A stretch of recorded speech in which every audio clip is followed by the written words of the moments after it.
Assalamualaikum warahmatullahi wabarakatuh. Alhamdulillahirabbil alamin wassalatu wassalamu ala asrofil anbiya'i wal mursalin sayyidina Muhammadin wa ala alihi wa sahbihi ajma'in, amma ba'd. Para pemirsa yang saya hormati, puji syukur alhamdulillah bahwa pada hari ini kita bisa bersilaturahim dalam keadaan yang baik.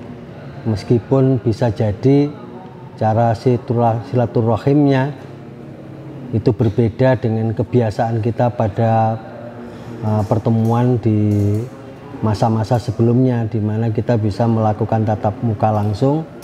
Tetapi pada hari ini tatap muka langsung menjadi bagian yang tidak dianjurkan, dan kita dianjurkan lebih banyak menggunakan media teknologi sebagai basis yang mempertemukan di antara kita semua, baik untuk kepentingan silaturahim saja, untuk kepentingan taklim, untuk kepentingan belajar bersama, maupun untuk kepentingan-kepentingan yang lain. Salawat serta salam semoga tetap terlimpahkan kepada junjungan Nabi besar Muhammad Sallallahu Alaihi Wasallam yang telah memberikan banyak petunjuk kepada kita semua, sehingga insya Allah hari ini kita menjadi manusia yang tahu akan kebenaran dan kebatilan, manusia yang tahu bagaimana mesti berjalan dengan baik dan kemudian selamat dunia dan akhirat. Para pemirsa yang saya banggakan, para pemirsa yang dimuliakan Allah, pada hari ini saya ingin bersama-sama dengan panjenengan semua untuk melakukan kajian terhadap situasi-situasi di mana akhir-akhir ini kita banyak diberikan hal-hal yang bisa jadi kalau menggunakan hati itu hal-hal yang kurang menyenangkan, hal-hal yang bisa jadi tidak mengenakkan di antara kita semua. Kita tahu semua bahwa mulai tahun 2020 awal, pandemi COVID di tahun 2019 sudah mulai masuk di akhir tahun, dan kemudian Januari sudah mulai masuk di Indonesia, dan kemudian sampai sekarang bahkan dua kota suci bagi umat Islam sekarang juga ditutup mulai bulan Maret awal. Saya ingat betul karena saya 3 hari pulang dari umroh.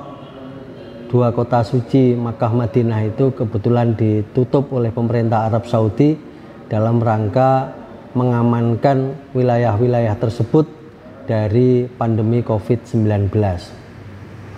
Nah, saudara-saudara, terhadap berbagai situasi ini, apakah pandemi atau keadaan-keadaan lain yang tidak menyenangkan, misalnya hari-hari ini kita juga mendengarkan tentang jatuhnya pesawat Sriwijaya Air, kemudian longsor di Jawa Barat, kemudian banjir di berbagai daerah.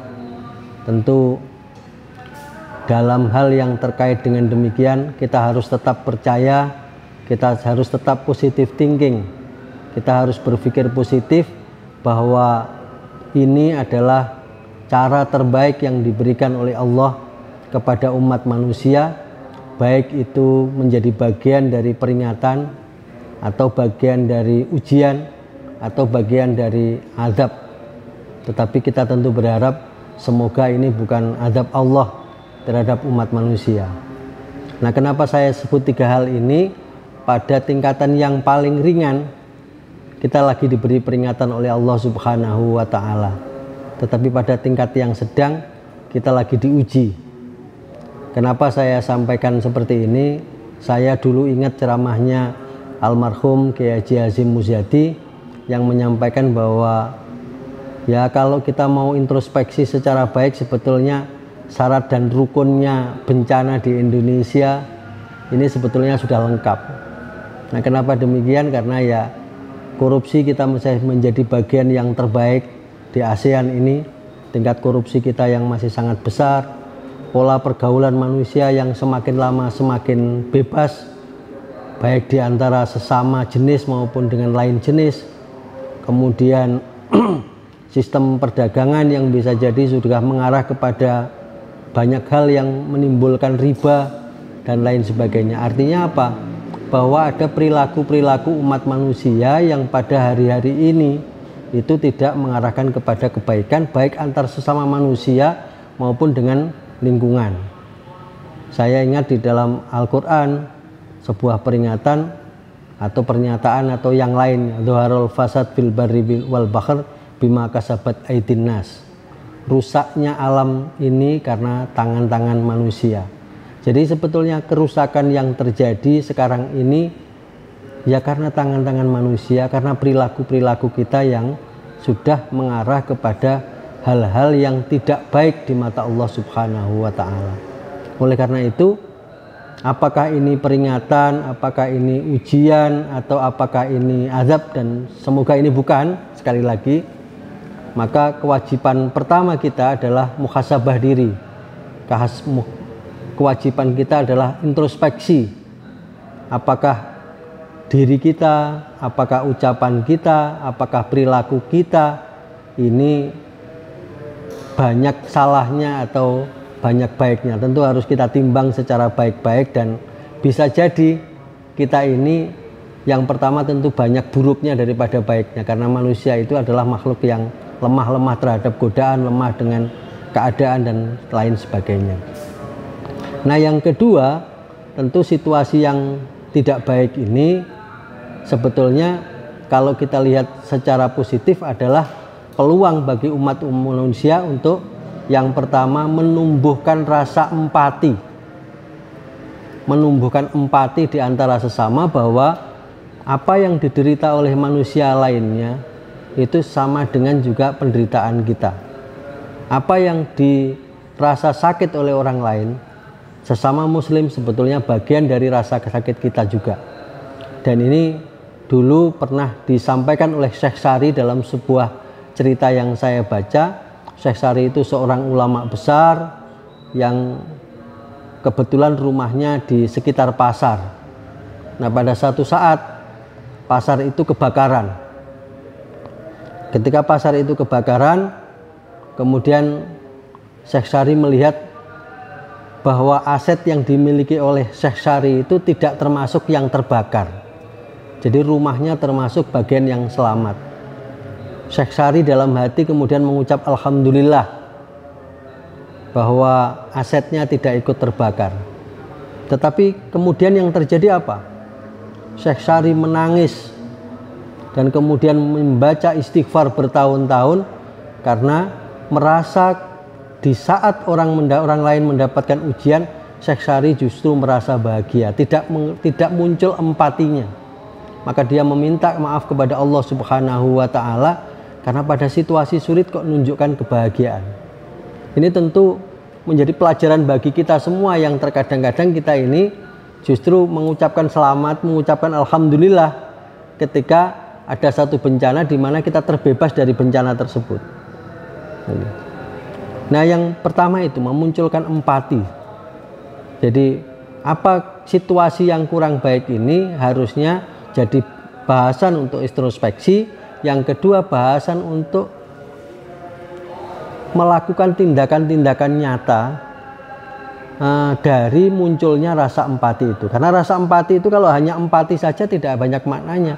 Maka rasa empati itu juga kemudian harus menumbuhkan rasa yang ketiga, keinginan untuk membantu sesama, keinginan untuk meringankan beban orang lain, keinginan untuk berbuat baik kepada orang lain.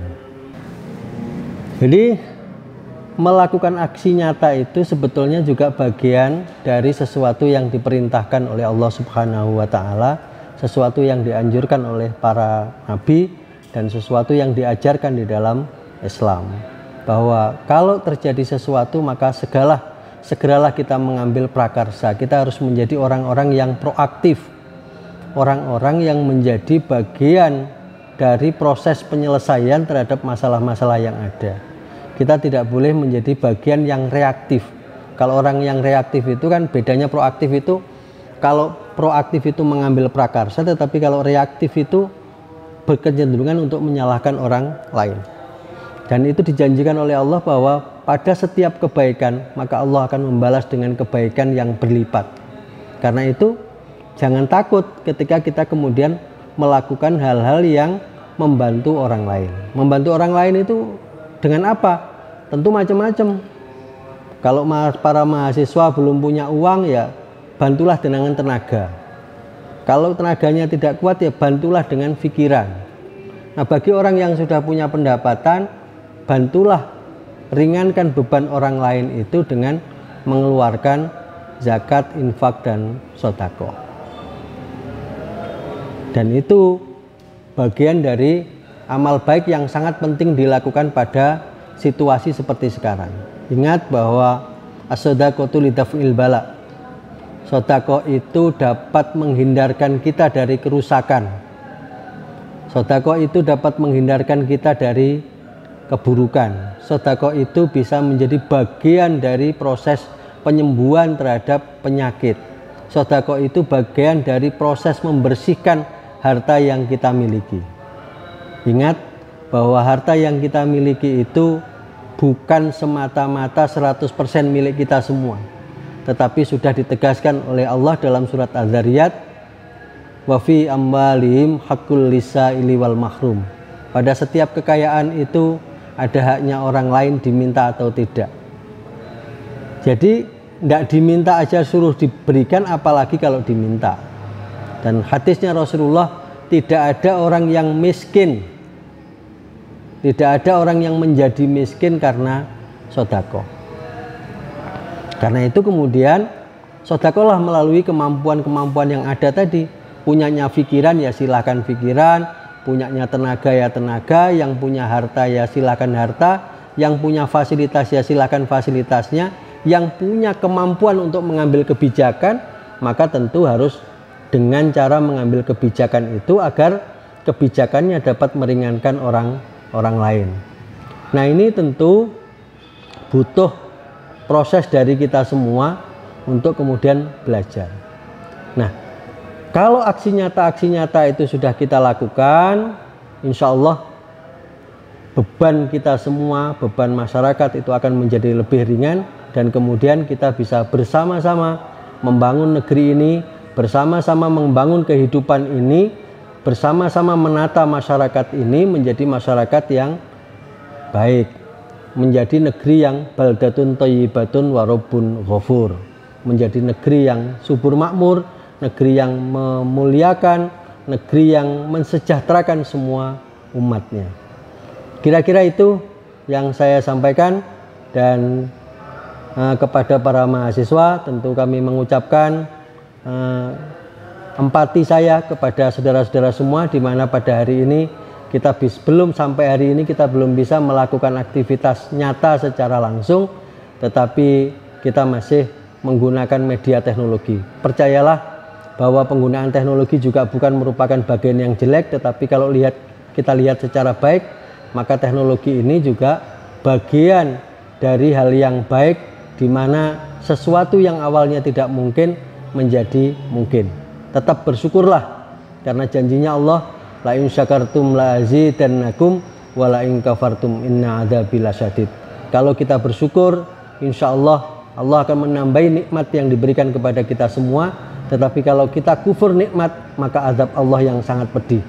Jadi tetaplah menjadi orang-orang yang bersyukur meskipun situasinya kurang baik. Syukur itu apa? Syukur itu adalah yang pertama menerima apa yang diberikan oleh Allah sebagai keputusan yang terbaik, dan kemudian yang kedua memperbaiki kondisinya agar makin ke depan makin mengalami peningkatan, dan jika sudah mengalami peningkatan maka kewajiban kita adalah memeliharanya. Dengan demikian, sebagaimana janji Allah, kalau kita bersyukur, insya Allah kita akan ditambah nikmatnya oleh Allah Subhanahu wa ta'ala. Terima kasih. Wallahul muwaffiq ila aqwamit thoriq. Wassalamualaikum warahmatullahi wabarakatuh.